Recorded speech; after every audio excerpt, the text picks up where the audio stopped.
If you're managing projects in Jira and want a smarter, more organized way to categorize your issues, components are your new best friend.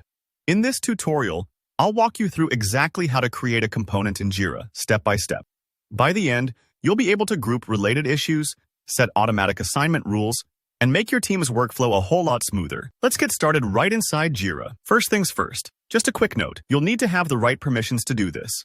To create a component, you must either have the Administer Projects permission for the project you're working on, or be a global Jira administrator. If you're not sure about your permissions, don't worry.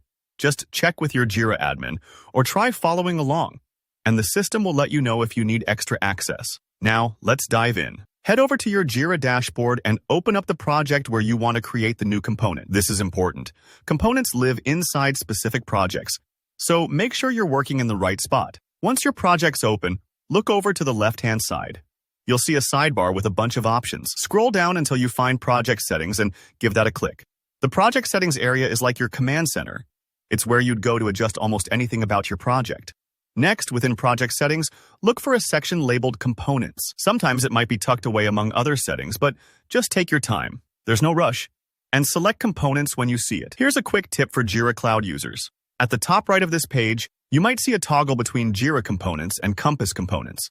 Always make sure it's set to Jira Components because that's what we're working with today. All right, you're on the Components page. Almost there. At the top of this page, you'll find either a Create Component button or a form labeled Add Component. This is where you tell Jira what component you want to set up. Start by entering a name for your component. This is a required field, so make it clear and specific.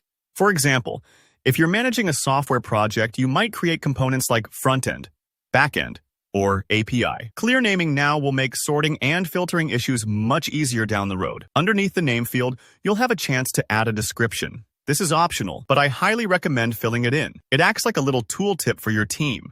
When they hover over the component name later, they'll see your description and instantly understand what kinds of issues belong here. Think of it like putting a label on a folder, so no one's left guessing. Next, you can optionally set a component lead.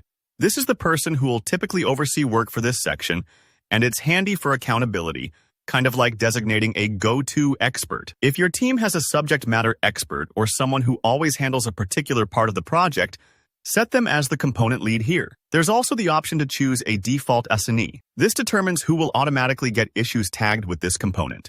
You can set it to the component lead, the project default, the project lead, or just leave it unassigned if you'd rather triage issues manually. If your team wants a streamlined workflow, picking the right default can save time. When everything looks good, go ahead and click Add or Save to lock in your new component. It usually processes right away. If it takes a moment, that's completely normal. And that's it. Your component now appears in the components list on this page, and your users can start selecting it whenever they create or update issues in the project. It's a simple change, but a massive help as your project grows. Thanks for following along.